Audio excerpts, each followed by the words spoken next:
안녕하세요. 저는 올해 45살이 된 남성입니다.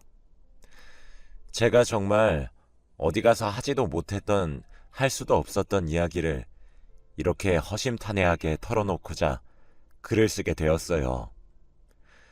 사연을 들으시는 분들 중 저보다 나이가 많으신 분들도 많으시겠지만, 저도 이제 이 정도의 나이면 어느 정도는 살았다고 생각합니다.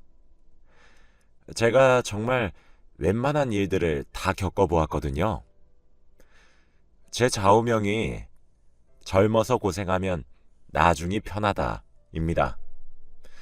저는 정말 온갖 일들을 하며 살아왔기 때문에 웬만한 일에 흔들리지 않아요. 그러나 이번에 제가 겪은 일은 정말 상상을 초월하는 일이었습니다. 나이가 들었고 여유롭고 이제 노년을 위해 살고 싶다는 생각뿐이었는데 어쩌다 이런 일을 겪게 된 것인지 정말 알다가도 모르겠네요. 저는 정말 어렵게 컸습니다. 어머니는 저와 아버지를 두고 도망가셔서 생사도 몰랐고 아버지의 손에 커야만 했어요.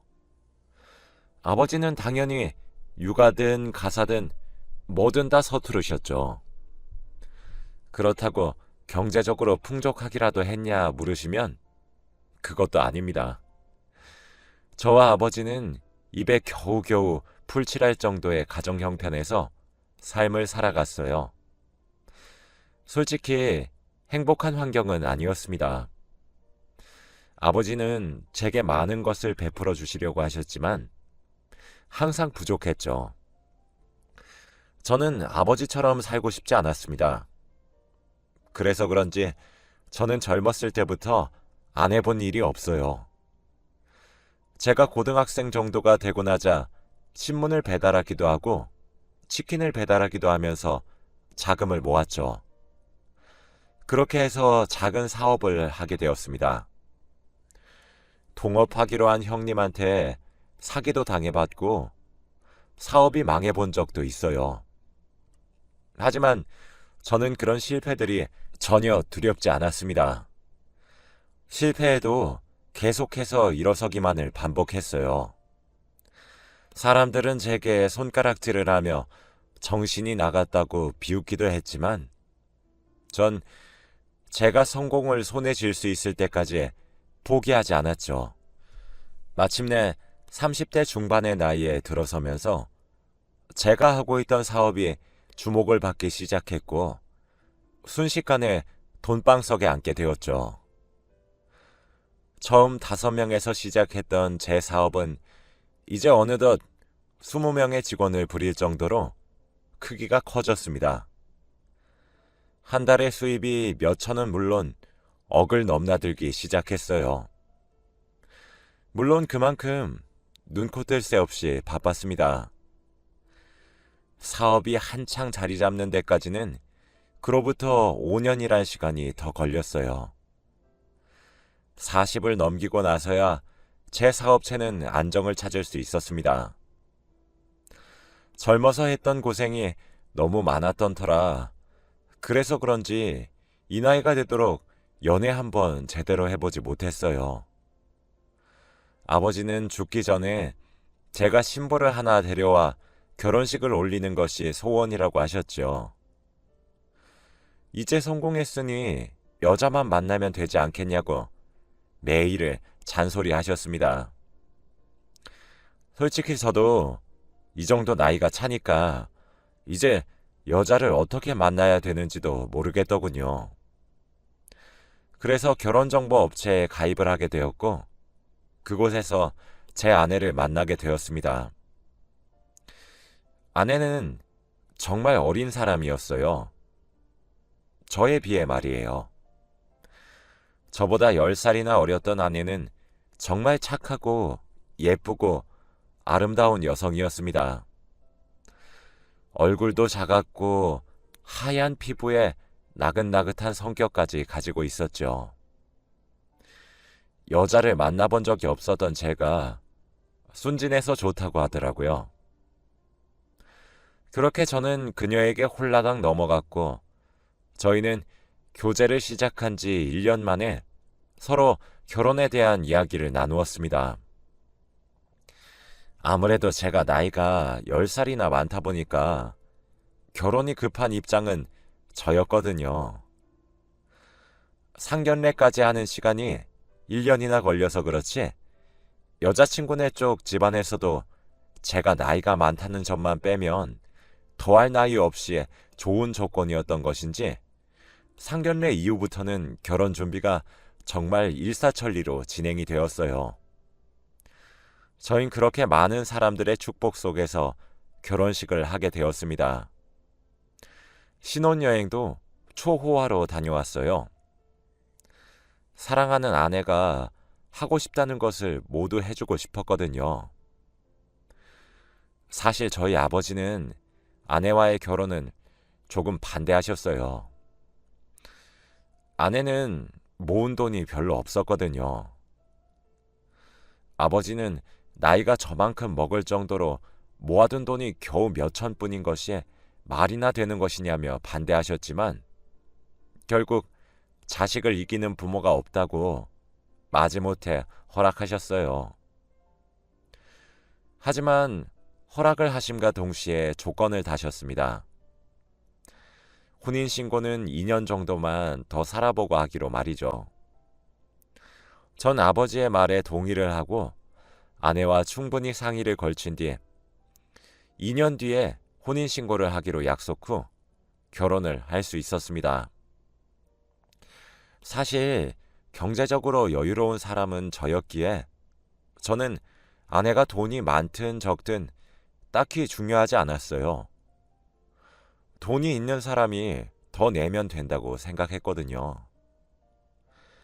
아내는 결혼 후 다니고 있던 직장을 그만두고 집에서 살림을 하기로 했고 경제권 관리는 제가 하기로 했습니다. 저는 아내가 하고 싶다는 대로 다 맞춰주겠다고 했어요.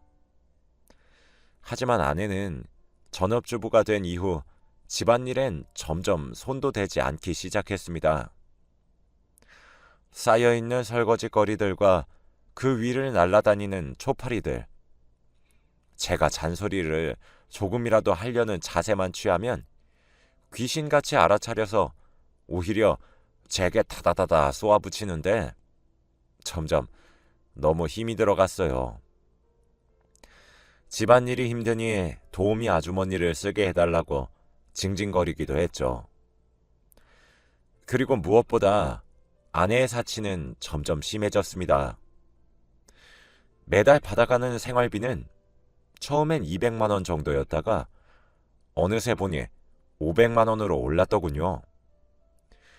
생활비를 제외하고 다른 카드에서도 카드 값으로 한 달에 몇백씩 나오기 시작했어요. 매일 밖으로 나돌아다니면서 돈을 쓰기 바빴죠. 그렇게 1년 정도 넘는 결혼 생활을 하다 보니 제게 한 가지 의문이 자연스럽게 생기기 시작했습니다.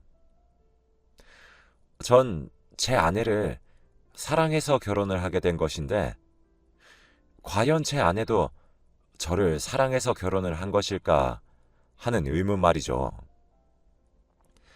제가 아닌 제가 가진 재산을 사랑한 것은 아닐까 하는 본질적인 의문이 생겨났습니다. 아내는 점차 가정에 소홀해졌고 저와 부부간의 사랑을 나누는 것도 피하기 일쑤였어요. 점차 부부로서의 모습은 갖추기가 너무 힘들어지더군요. 저는 나이가 있었던 만큼 아이를 빨리 가지고 싶었습니다. 아무래도 제가 10살이나 아내보다 나이가 많기 때문에 지금 낳아도 제가 할아버지의 나이일 때 아이가 초등학교에 갈 것 같다는 생각뿐이었거든요. 하늘을 봐야 별을 따는데 하늘을 볼 수 없으니 전 갈수록 부부 생활에 점차 불만을 가지게 되었습니다. 그러다 보니 자연스레 저는 아내를 의심하게 되었어요. 날이 가면 갈수록 점점 과하게 요구하는 생활비부터 쓸데없이 사치스럽기까지 하니 그런데 사치하는 것에 비해 아내의 옷장은 검소하기 짝이 없었거든요. 그래서 아내가 잠든 어느 날 밤, 저는 몰래 아내의 휴대폰을 샅샅이 뒤졌습니다. 그런데 그곳에는 상상하기도 힘든 진실이 숨어 있었어요. 저는 정말 큰 충격에 빠질 수밖에 없었습니다. 아내는 제 재산을 뒤로 빼돌리고 있었던 거였습니다. 제가 가진 오피스텔을 멋대로 팔려고 부동산에 내놓은 상태였고, 다달이 갈수록 자꾸 높아지는 생활비가 의아했었는데 그 돈도 뒤로 다 빼돌리고 있었습니다. 그리고 사치품들을 사와 다시 되파는 식으로 자신의 계좌에 돈을 입금하고 있더라고요. 그렇게 1년 정도 되는 결혼 생활 동안 모은 돈은 약 4억에 달하고 있었습니다. 이 모든 사실은 아내의 카카오톡을 보다가 알게 되었어요. 가장 위에 떠 있었던 카카오톡 채팅방은 어떤 남자와의 채팅방이었죠. 당연히 제가 휴대폰을 몰래 뒤져본 그날 당시에도 돈을 빼돌렸더군요. 서로를 여보와 자기로 부르고 있는 그들 중 남자 쪽에서 제 아내 보고 그랬습니다. 자기 남편은 정말 덜 떨어지는 놈 아니야? 자기가 돈 빼돌려서 나한테 해준 것들이 얼만데 그걸 아직도 눈치를 못 채? 진짜 웃겨. 돈이 많으면 다 저렇게 돈에 대해 감각이 둔해지나 봐. 그건 좀 부럽긴 하네. 라는 말에 아내가 그러게 말이야. 진짜 덜 떨어진 건 아닌가 몰라. 아무튼 조만간 이혼하자고 이야기 꺼낼 거야. 그리고 위자료나 요구 좀 해보려고. 어차피 우리 남편 내 말에는 껌뻑 죽어서 위자료 달라 그럼 또 멍청이처럼 위자료 부르는 대로 갖다 바칠걸? 이라고 답장을 했더라고요. 재산을 뒤로 빼돌리는 것도 모자라 외간 남자와 정을 통하고 있고 그것도 모자라 지금 남편인 제 욕을 하고 있다니 정말 화가 미친 듯이 나기 시작했어요. 사람이 너무 미칠 것처럼 화가 나기 시작하면 정말 온몸이 벌벌 떨리면서 입 밖으론 아무런 소리도 나오지가 않더라고요. 저는 그 길로 주차장으로 내려가 아내의 차량을 열고 들어갔습니다.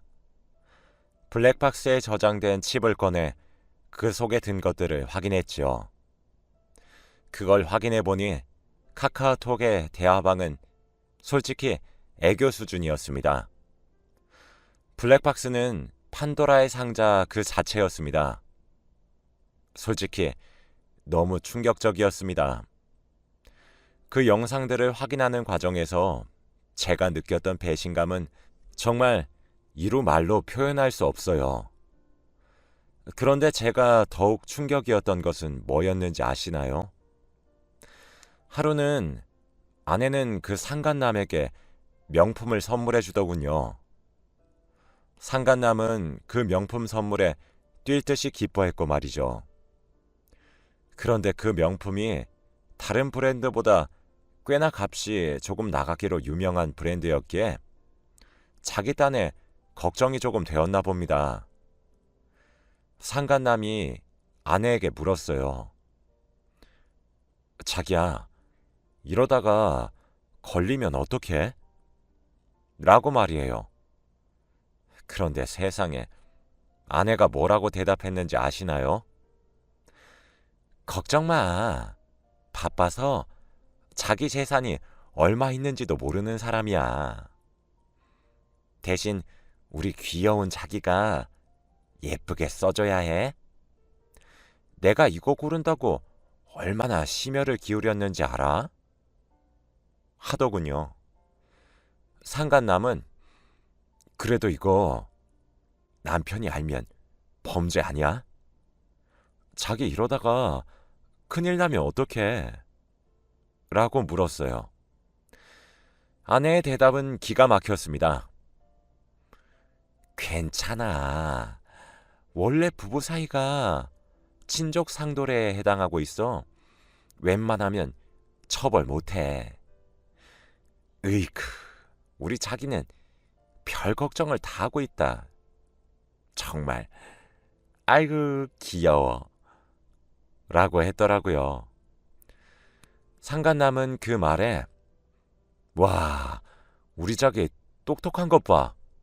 진짜 너무 멋있어. 이러고 앉아 있었습니다. 솔직히 아내가 제 재산을 빼돌리든 다른 사람과 불륜을 저지르든 둘 중 하나만 해도 제게는 엄청난 충격인데도 불구하고 둘 다 저지른 데다 그것도 모자라서 법까지 알아본 상태로 저를 기만했다는 사실을 알게 되자 너무 힘들었어요. 정말 제가 제정신을 유지하기가 많이 힘들더라고요. 더욱 화가 났던 사실은 블랙박스 사이의 대화를 미루어 짐작했을 때 상간남은 제 아내가 유부녀란 사실을 충분히 인지하고 있었을 것이란 사실이었습니다. 어떻게 인간의 탈을 쓰고 그런 짓을 할 수 있는지 정말 황당하고 어이가 없더라고요. 저는 다음날 해가 뜨자마자 회 사고 나발이고 당장 변호사를 먼저 찾아갔습니다. 제 명의로 되어 있는 오피스텔이 지금 내놓아진 상태였고 언제 거래가 될지 몰랐기에 그것부터 먼저 막는 것이 급선무였어요. 그리고 아내의 외도 문제와 제 재산을 얼만큼 빼돌렸는지도 알아야 했고 빼돌려서 그 상간남에게 얼마나 퍼주었는지도 알아야 했습니다. 변호사님도 혀를 끌끌 차며 정말 너무하시네 하시더라고요. 참 그런 사람을 아내라고 믿고 의지했다니. 변호사님께서는 먼저 오피스텔의 소유권이 저였다는 사실을 먼저 입증하고 거래 중지를 요청하셨습니다. 그 소식이 아내에게도 전해졌나 보더라고요. 그날 저녁 제게 다가와 애교를 부리는데 그 모습이 참 역겹기 그지없었습니다. 저는 그래도 본인에게 일말의 양심이 있고 제게 최소한의 죄의식이 있다면 사과라도 하겠지 싶었어요. 그럼 저는 조용히 끝내려는 마음이 그때까진 있었습니다. 당신 나한테 할 말 없어? 라는 제 말에 아내는 오리발을 내밀며 무슨 할 말? 이라고 딱 잡아 떼더군요. 저는 내 오피스텔 말이야. 당신한테도 분명 연락이 갔을 거라고 하던데 아니야? 라고 하니 아내는 그거? 미안해. 아니 근데 우리 엄마랑 아빠가 갑자기 급전이 필요하다고 하는데 뭐 어떡해. 당신은 날 사랑하긴 해? 고작 오피스텔 가지고 그 난리를 떤 거야? 라며 되려 제게 적반하장으로 화를 내기 시작하더군요. 저는 그 말을 듣고 당신이 지금 나한테 화를 낼 상황이야? 당신 지금 나한테 무릎 꿇고 싹싹 빌어도 모자라. 내가 지금 비단 오피스텔 가지고만 이러는 줄 알아?